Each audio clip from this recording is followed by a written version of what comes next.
Современные садовые некоммерческие товарищества – это уже не те населенные пункты, которые лишены всех благ цивилизации. Почему к СНТ такое внимание? Почему уделяется именно, проводятся программы? Поговорим сегодня в программе «Интервью». Здравствуйте, я представляю гостя в студии Светлана Белова, директор департамента агропромышленного комплекса и природопользования правительства Республики Башкортостан. Добрый день. Светлана Петровна, почему такое внимание к современным садовым некоммерческим товариществам? Причем уделяется настолько такое внимание, что именно эти населенные пункты, а теперь они уже таковыми становятся, туда прокладывают дороги, проводят электричество и так далее. Почему? Давайте, наверное, все-таки вернемся к истории, да, с чего это все начиналось. В 30-е годы, когда выделялась земля семье для того, чтобы они себя прокормили. То есть это были первые шаги, когда образовывались вот такие небольшие садовые товарищества. Со временем они, конечно же, видоизменялись, и мы помним, что на шестисотках появлялись небольшие домики, где уже горожане выезжали на свой садовый приусадебный участок и могли вырастить там не только картошку, морковку, лук, да, но и провести там действительно летний сезон. Сейчас в современности садовые товарищества, конечно, претерпели серьезные видоизменились они, поскольку на сегодняшний день в основном туда приезжают уже и молодые люди, и бабушки, и дедушки, но не для того, чтобы вырастить для себя какую-то продукцию, но в основном, наверное, для отдыха, для того, чтобы там отдохнуть. Ну, все мы знаем, как бы провести хорошо выходные, уикенды, пожарить шашлычок, отдохнуть на свежем воздухе. Вот, Светлана Петровна, но сейчас, когда мы именно садово-некоммерческие товарищества приводим в порядок, да, мы обновляем инфраструктуру. Это то, где не уделялось десятилетиями внимания. Дороги, газ, электричество. Вот в чем здесь сложность? Давайте я несколько цифр скажу буквально. Что для нас сегодня садовые товарищества? Ну, во-первых, 1500 СНТ сегодня на территории Республики Башкортостан. И по статистике каждый третий житель республики имеет какое-то отношение к садоводству. Это очень большая, согласитесь со мной, да, часть населения республики, кто сегодня действительно занимается садоводством. Далее, сады раньше, они создавались и принадлежали предприятиям, которых на сегодня в современности практически уже нет. То есть они содержали инфраструктуру, которая была в садах, то же самое электричество, дороги очистили. В настоящее время сады предоставлены сами себе. И все проблемы, все вот эти вот наши... Все вопросы, которые сегодня есть у СНТ, они достались, по сути, нам в наследство. И ими никто не занимался. Вот прошло лет 50-60 лет с того времени, но, к сожалению, СНТ не было такого внимания серьезного. Сейчас, безусловно, оно появилось, потому что мы видим, что садовые товарищества сегодня находятся, правильно вы сказали, в границах населенных пунктов. Хороший пример – это город Уфа, Уфимский район, Иглинский район. Мы видим, что вокруг садов уже возникает очень серьезная агломерация населенных пунктов, высокие современные жилые комплексы, при этом сами сады остаются вот с той старой инфраструктурой, которая была создана десятилетия назад. Поэтому действительно стал вопрос, а каким образом нам сегодня решить вопросы садоводов, которые нуждаются в своих 6-7 сотках, которые сегодня там не просто находятся, да, в сезон, но и им законом предоставлено право сегодня прописываться и проживать, и, соответственно, создавать такую же инфраструктуру современную и нужную для того, чтобы вести там свой быт.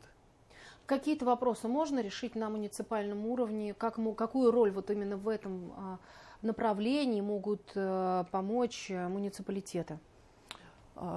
Да, конечно, здесь очень высока роль муниципалитетов, но я хотела бы сказать о том, что сегодня в целом необходимо взаимодействие с садоводами, потому что, вот, ну, представляете, республиканская власть, региональная власть, муниципалитеты, а сады – это обособленное общество, которое занимается своим хозяйством, и, в принципе, то есть, как бы в их отношении никто не может вмешиваться сегодня в соответствии с федеральным законом 217. Но в 2019 году были внесены поправки в закон, которые дали право, возможность органам исполнительной власти, муниципальным органам оказывать содействие в решении вопросов СНТ. И это дало преимущественное право сегодня действительно наладить диалог с председателями СНТ, с садоводами для того, чтобы оказать им такое содействие. Какие меры приняты поддержки у нас в Башкортостане? Потому что у нас в республике уже не первый год проводится форум «Смарт-садовод». Да? Мы все понимаем значение этих слов. Почему? Что мы делаем?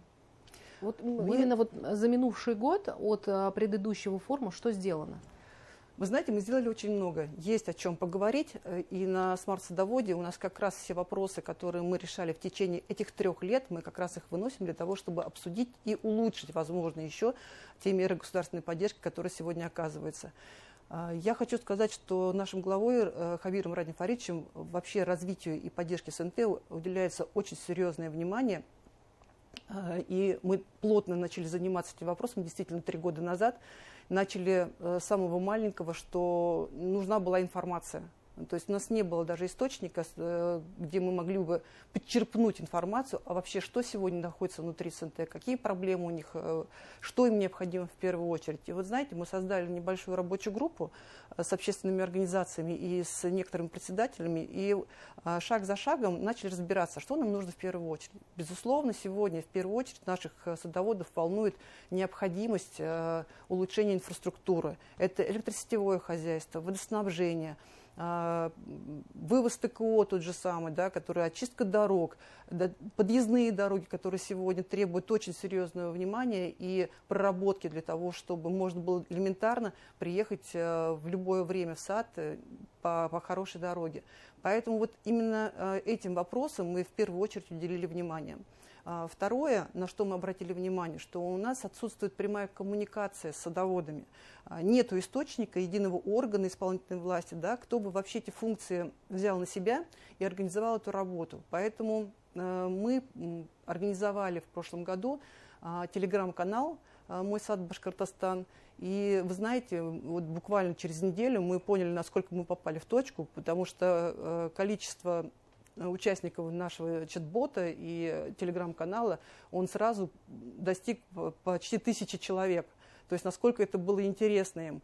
Мы в течение года стараемся размещать почти каждый день информацию, которая интересует наших садоводов. Это и изменения в законодательстве, и это те меры государственной поддержки, которые мы сегодня оказываем, те вопросы, отвечаем на вопросы, которые интересуют садоводов. Вот буквально опять одна цифра. В прошлом году поступило к нам тоже порядка 1000 вопросов от садоводов, да, которые требовали решения. И мы совместно с министерствами, с ведомствами, которые оказывают взаимодействуют, да, или в чьи функции входит оказание поддержки садоводам, мы отрабатывали шаг за шагом вопросы, которых интересовали. Но, еще раз повторюсь, в основном это касается как раз инфраструктурных вопросов. Но при этом есть и организационные вопросы. Один из моментов – это то, что дачникам теперь можно голосовать заочно. Насколько это реально, практикуется ли это, или это пока теория, которая не подтвердилась опытом? Вы знаете, хороший вопрос. Современность такова, что нам сегодня действительно нужны информационные гаджеты, которые помогли бы упростить, наверное, да, решение также и этого вопроса. Сегодня есть несколько вариаций. На федеральном уровне в госуслугах появилась вкладка электронная, информационный, скажем, портал, который позволяет СНТ, председателю СНТ зарегистрироваться там, зарегистрировать своих членов СНТ и организовать работу именно на этой платформе, проводить онлайн-голосование, в том числе организовывать собрания. Но, честно скажу, пока у нас таких примеров в республике нету. Мы пошли немного по другому пути. В прошлом году, когда мы изучили проблемы и вопросы садоводов, мы поняли, что нам вообще в целом даже не хватает аналитической информации, да? Не сформирован даже реестр элементарного садовода, у председателя нет реестра садоводов, кто находится на его участке. И это, безусловно, вызывает трудности, когда организуются совещания, собрания, совещания садоводов. Ну, пример. У нас есть в Уфимском районе сады, в которых до 1500 участков. То есть это огромное количество людей, которые нужно собрать, набрать кворум и провести собрание. Не могут люди этого сделать сразу, поскольку требуется раз за разом обновлять реестр, список, обходить людей. Это занимает очень много времени, и приходится раз за разом возобновлять проведение такого совещания. Трудно, сложно. Что сделали мы? Мы предложили нашим садоводам электронную информационную платформу. В прошлом году мы ее приняли. Это государственная информационная система «Мой сад Башкортостан», которая в себя включает прям системные направления по решению вопросов, которые возникают у садоводов, начиная от организации документооборота, формирования документов. В том числе там есть у нас и модуль, который предусматривает проведение онлайн-собрания. Но в чем его преимущество? В том, что наша система, она интегрируется уже в программы, федеральные программы, которые позволяют им не искать где-то информацию, да, кто у него сегодня собственник, сколько у него участников, а она сразу же интегрируется в эту систему. И председателю необходимо только уточнить данные, которые у него есть, и сформировать готовый документ. Мы в этом году уже начали отрабатывать, тестировать эту программу. И хочу вам сказать, что с начала года у нас порядка 250 уже сегодня СНТ, председателей, они зарегистрировались и уже начали апробацию этой системы. Первые отзывы положительные. Надеюсь, что дальше посмотрим, как это будет работать. Но наша задача, и мы для себя поставили такую задачу, до конца года охватить максимальное количество садов. Я думаю, что нам это существенно облегчит работу. На самом деле в республике уделяют внимание не только тому, как упорядочить именно систему наших СНТ, но еще и выделяют субсидии СНТ. И какие субсидии подразумеваются? Что уже может быть выделено, что планируется выделить? Мы уже 2 года выделяем субсидии нашим садоводам, и с каждым годом стараемся приблизиться максимально к тем вопросам, которые у них есть, облегчить им работу с документами, потому что понимаем, что это сложно сегодня председателю сразу прийти и сдать полный пакет документов. Очень широкий спектр направлений, которые мы охватываем сегодня государственной поддержки. Без ложной скромности, наверное, скажу, действительно наш опыт сегодня перенимают многие регионы Российской Федерации, обращаются к нам с просьбой для того, чтобы изучить наш опыт и, возможно, внедрить уже у себя на территории своих субъектов. 13 направлений, которые сегодня охватывает у нас государственная поддержка садоводов. Компенсируем затраты от 50 до 90% на инженерную инфраструктуру, на реконструкцию, модернизацию, ремонт водопроводов, у кого есть газопроводы, на ремонт внутренних дорог. Также с прошлого года мы усилили поддержку в части приобретения готовых контейнерных площадок и контейнеров, плюс субсидируем затраты на разработку документации и прохождение экспертизы, которые необходимы для того, чтобы предоставить документы, если речь идет о реконструкции и модернизации каких-то объектов внутренней инфраструктуры. И с прошлого года очень широкий спектр мы предоставили субсидии на пожарную безопасность, потому что мы поняли, что это вопрос очень важный в садах, и сегодня нам необходимо этому уделить очень серьезное внимание. Светлана Петровна, спасибо огромное, что пришли сегодня к нам в студию, рассказали о том, почему уделяется такое внимание садовым некоммерческим товариществам и какие перспективы в этом вопросе существуют. Спасибо. Спасибо. Напомню, это была программа «Интервью», и сегодня у нас в гостях была Светлана Белова, это директор департамента агропромышленного комплекса и природопользования правительства Республики Башкортостан. Спасибо, что были с нами.